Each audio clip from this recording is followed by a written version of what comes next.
ए रतिया होले गर्मिया ना डोले पवना माना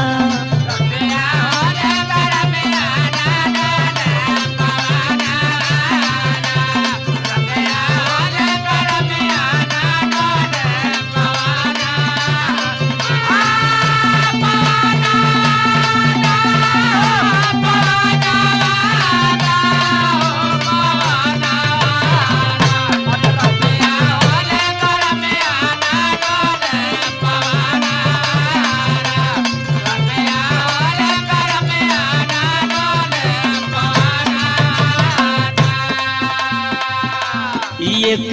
गरमी के मारे ए सैया सूतले दुआरे